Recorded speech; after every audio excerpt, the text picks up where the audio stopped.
안녕하세요. 누린교회 성도 여러분. 신약 성경 쓰기 54번째 날입니다. 오늘 우리가 쓸 본문은 사도행전 7장 한 장입니다. 사도행전 7장에는 스데반의 마지막 설교, 증언이 기록되어 있습니다. 그 당시 종교 지도자들이 스데반을 이제 공회에 회부합니다. 종교 재판에 회부하고요. 이제 그 자리에서 스데반은 마지막으로 그가 증언을 합니다. 설교를 합니다. 그의 설교는 아브라함으로부터 시작해서 이스라엘 역사를 쭉 거쳐 솔로몬까지 이르게 되어지고, 그 솔로몬의 시대에 예언되어진 것들을 통하여서 그 유대인들의 예수님을 이렇게 십자가에 못 박은 그 유대인들의 완악함을 이렇게 지적합니다. 그리고 그 스데반의 이야기를 들은 사람들이 결국 마음의 분을 이기지 못해서 스데반을 돌로 쳐서 죽이게 되고 스데반은 순교를 하게 되어집니다. 오늘은 우리 잠시 스데반이 설교했던 부분 중에 이스라엘 민족에 대한 부분을 좀 잠시 나누겠습니다. 17절에 보면 하나님이 아브라함에게 약속하신 때가 가까움에 이스라엘 백성이 애굽에서 번성하여 많아졌더니 라고 기록되어 있습니다. 이스라엘이라는 민족이 어디서 탄생했냐면 바로 이집트에서, 애굽에서 탄생했습니다. 아브라함과 이삭과 야곱과 그 야곱의 이제 야곱과 그 12자녀들 그리고 그 식구들 약 70명이 이 애굽으로 이주하게 되어지고, 그곳에서 430년을 지내는 동안 이제 이스라엘이라는 민족으로 이렇게 커지게 되었습니다. 그 430년 동안 약 200만 명이 넘는 이 대민족을 이루었던 것은 그들의 번식력이 뛰어났기 때문이 아니라 하나님께서 아브라함에게 약속하신 때가 이르렀기 때문입니다. 여러분, 하나님께서 아브라함에게 뭐라고 말씀하셨나요? 내가 너를 통하여 큰 민족을 이루겠다라고 말씀하셨습니다.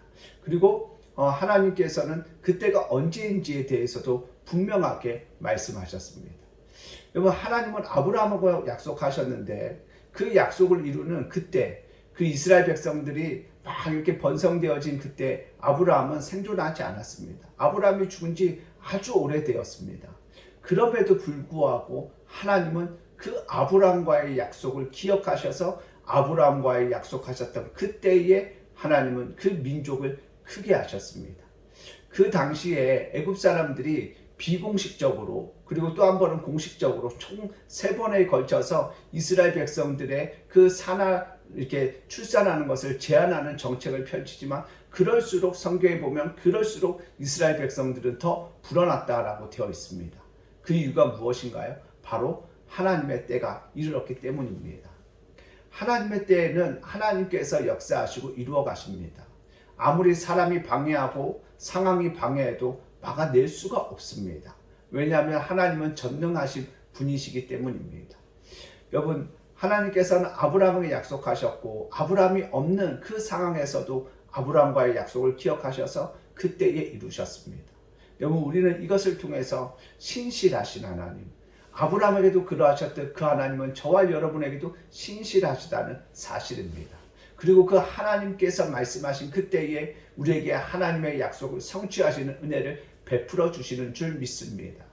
그 신실하신 하나님을 우리가 더욱 온전히 믿으며 믿음으로 주님을 따라가는 저와 여러분 되기를 소망합니다. 믿음으로 끝까지 주님을 앙망하고 바라보고 붙드는 자들 되기를 소망합니다. 그럴 때 하나님께서 약속하신 그때에 상황이 우리가 눈에 보기에는 불리하고 사람들도 도와주지 않고 여러 가지로 막혀있는 것 같은 상황이지만, 그때가 하나님의 때라면 반드시 하나님은 그때에 하나님의 역사를 이루시는 줄 믿습니다. 그 신실하신 하나님을 끝까지 의지함으로 말미암아 약속을 성취하시는 하나님의 은혜를 누리는 저와 여러분 모두 되기를 예수님의 이름으로 간절히 축복합니다. 아멘.